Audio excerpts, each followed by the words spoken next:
Okay. Viewer question: what events led to the creation of the American Empire?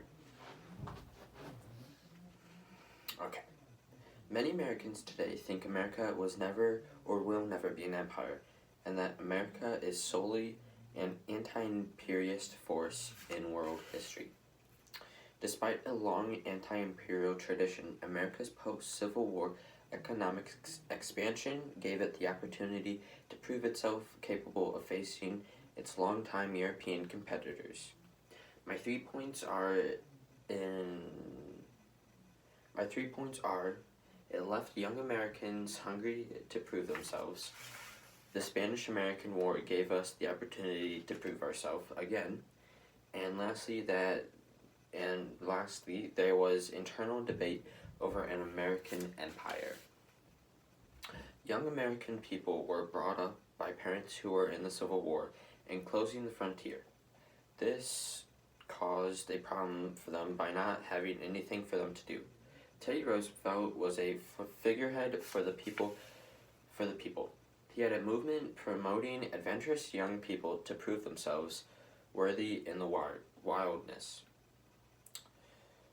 He also wanted the Americans to prove themselves on the field, because back then many American men were kind of leaning towards feminism and were getting feminism qualities as they were. So Teddy Roosevelt thought it was a good idea to promote football, and that's a very aggressive game back then and a very masculine thing for them to do.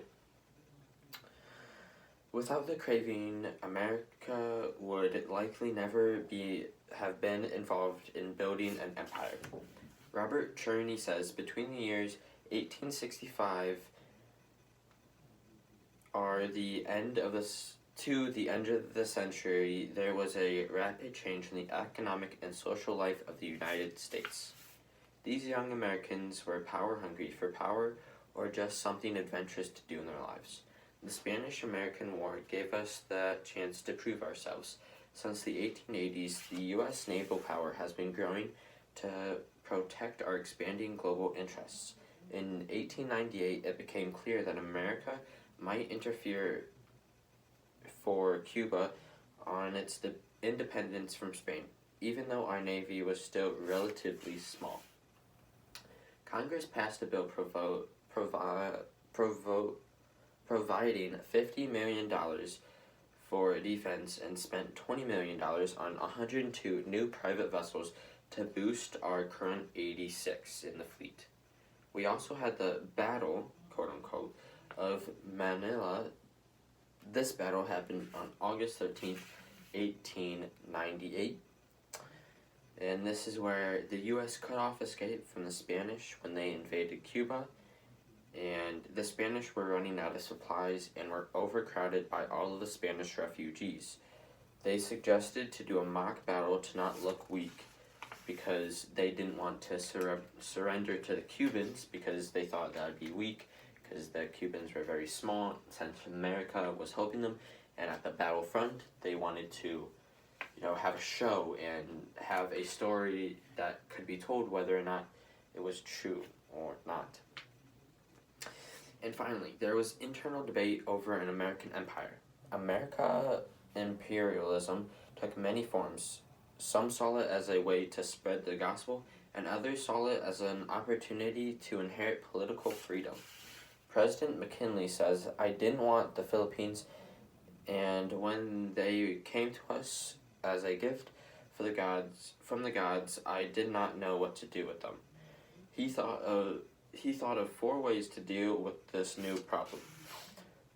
1. Give the Philippines back to Spain. Secondly, we could give them to France or Germany, our current enemies, because, why not? Thirdly, we could leave them be and let them govern themselves. And lastly, we could civilize them and make them Americans. So he went with number 4 because the first 2 seemed cowardly, and America would not like this. And number 3, he thought they would get like brutal and kill themselves, and then all of the Philippines would be dead. So he thought it was the best idea to make them civilized. Okay, and many other high political figures talk about what to do with this new political power and how we could deal with them. Although colonies like the Philippines and Cuba were eventually returned, America retains many of the colonies seized during the Spanish-American War, but refuses to admit the fact that we remain a colonial power to this day.